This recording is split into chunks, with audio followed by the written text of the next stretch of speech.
Bonjour.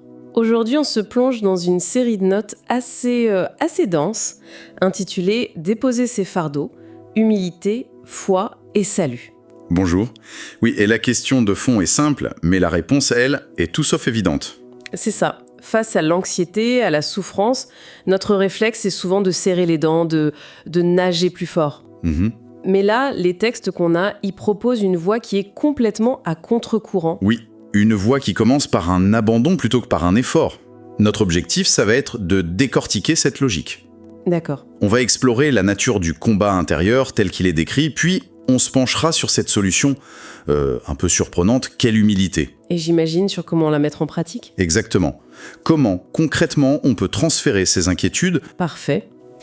Et pour démarrer, les notes utilisent une image que je pense tout le monde connaît, même sans être un expert en théologie. Oui, celle de l'apôtre Pierre. Voilà, Pierre qui essaye de marcher sur l'eau, il fait quelques pas et puis il regarde la tempête, il prend peur et il commence à couler. C'est une métaphore incroyablement parlante. On se lance et puis la peur nous rattrape et on boit la tasse, c'est un peu ça, non ? C'est exactement ça. Et ce qui est crucial, c'est ce qui se passe juste après. Dans sa panique, Oui. Il ne tente pas une nouvelle technique de nage. Il crie « Seigneur, sauve-moi ». et les notes insistent beaucoup là-dessus, sur le fait que Jésus ne lui fait pas la morale. Aucunement. Il ne lui dit pas « Je te l'avais bien dit ». Non, il tend la main et il le saisit.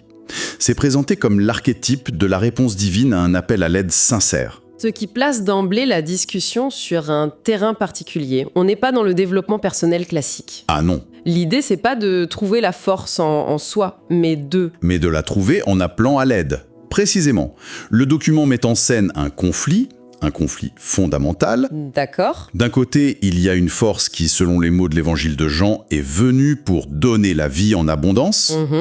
Et de l'autre, une force opposée, décrite comme le voleur, qui vient pour dérober, tuer et détruire. L'anxiété, la peur, ce seraient donc les symptômes de ce conflit. Oui, non pas des dysfonctionnements purement psychologiques, mais bien les symptômes d'un conflit spirituel plus large. Attendez, conflit spirituel, c'est un terme assez fort. Ça peut sonner un peu abstrait pour certains. Les sources précisent ce qu'elles entendent par là ? Oui, tout à fait. On ne parle pas de fantômes, bien sûr.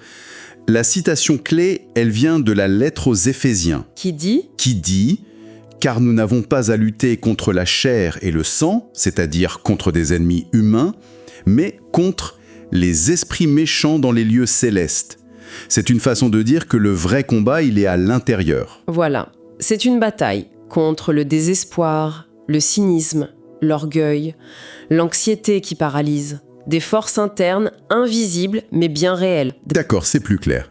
C'est une lutte contre des schémas de pensée destructeurs. Mais d'où ils viennent ces schémas ? Quelle est la cause de cette lutte selon les notes ? Alors, les notes relient ça à une idée centrale. Le péché ? Mais attention, oui, parce que c'est un mot qui peut faire peur. Exactement. On n'est pas dans une simple liste d'interdits. C'est défini de manière plus profonde, comme tout ce qui ne procède pas d'un acte de foi, de confiance. Ah oui, le texte cite même le prophète Ésaïe qui écrit « Ce sont vos iniquités qui ont mis une séparation entre vous et votre Dieu ». L'idée, c'est que la souffrance vient de cette séparation, de cette déconnexion. C'est ça. La douleur de se sentir seul, coupé de sa source, en quelque sorte. Donc, si le problème, c'est une forme de déconnexion, la logique voudrait qu'on fasse un effort surhumain pour se reconnecter, pour devenir plus méritante. Bah oui. Mais ce n'est pas du tout ce que les notes proposent. C'est là que ça devient vraiment intéressant. C'est le pivot de toute la réflexion. La solution, ce n'est pas de bomber le torse, mais au contraire d'adopter une posture que notre culture perçoit souvent comme une faiblesse. L'humilité. L'humilité. Le texte est très direct là-dessus, avec une citation de Jacquet. « Dieu résiste aux orgueilleux, mais il fait grâce aux humbles. » La grâce, ce soutien qu'on ne mérite pas, ne serait accessible qu'à ceux qui reconnaissent qu'ils ne peuvent pas s'en sortir seuls. C'est tout à fait ça. Et cette humilité, ce n'est donc pas se dévaloriser, mais plutôt être lucide sur ses propres limites. J'ai beaucoup aimé l'expression utilisée dans les notes. Un transfert radical de poids. Ah oui, l'image est forte. Il ne s'agit pas de faire disparaître le fardeau, mais de le déplacer de nos épaules fragiles vers ce que le texte appelle les épaules infiniment capables de Dieu. Et pour bien faire comprendre ce que cette humilité n'est pas, les notes présentent deux figures, deux archétypes tirés du livre des Proverbes. Des contre-exemples. Voilà, des impasses. Le premier, c'est l'homme fort. Ah, ça nous parle. L'homme fort qui refuse de plier, qui pense pouvoir tout contrôler par sa propre force ou son intelligence. Exactement. Celui qui, comme dit un proverbe, a le cœur orgueilleux avant la ruine. L'archétype de l'autosuffisance. Le problème, c'est que cette force a une limite, et quand elle casse, tout casse avec. C'est un piège. Et le deuxième archétype, c'est l'opposé en quelque sorte. C'est l'autre face de la même pièce. C'est l'homme blessé. D'accord. Celui qui, se sentant agressé par la vie, s'isole. Le texte des Proverbes dit qu'il s'irrite contre tout jugement sage. Il se coupe de tout. Des conseils, des autres. Oui, et il s'enferme dans son amertume, sa douleur. C'est fascinant parce que ces deux figures, l'homme fort qui refuse de plier et l'homme blessé qui se replie, ce sont les deux réponses les plus courantes face à l'épreuve. Oui, probablement. Et au fond, elles partagent un point commun. Le refus de la vulnérabilité.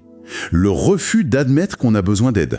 C'est tout à fait ça. L'un refuse l'aide par orgueil, l'autre par peur ou par ressentiment. Et les deux restent prisonniers. Du coup, la troisième voie, celle de l'humilité, c'est une rupture radicale. Oui, c'est oser dire « je n'y arrive pas seul, j'ai besoin d'aide ». C'est la condition, selon ces textes, pour recevoir ce secours extérieur, cette fameuse grâce.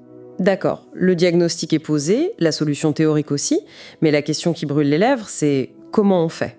Ah, le fameux « comment ». Comment on passe de l'anxiété qui nous ronge à cette paix promise ? Concrètement, quel est le mode d'emploi ? Alors c'est là que les sources deviennent très pratiques, en s'appuyant sur un passage de la lettre aux Philippiens, mais il faut le voir moins comme une recette magique que comme Un processus. une discipline. D'accord. La première étape, si je lis bien, c'est « faites connaître vos besoins à Dieu par des prières, avec des actions de grâce ». Le point qui me frappe, c'est « avec des actions de grâce ». Oui, c'est pas un peu paradoxal ? Comment être reconnaissante quand on est au fond du trou ? C'est un point psychologiquement très puissant. L'action de grâce, ce n'est pas nier la souffrance. Non. C'est un acte délibéré pour briser le monologue de l'anxiété.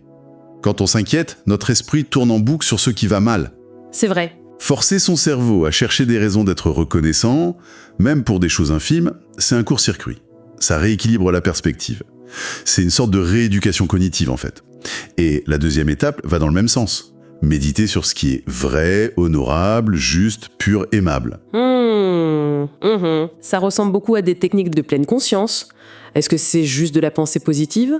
Je dirais que c'est plus exigeant que ça.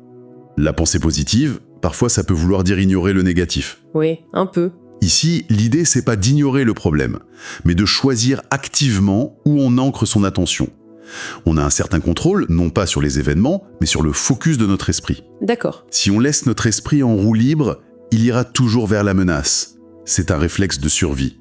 Là, c'est un acte de discipline pour le diriger ailleurs. D'accord ? C'est un choix actif.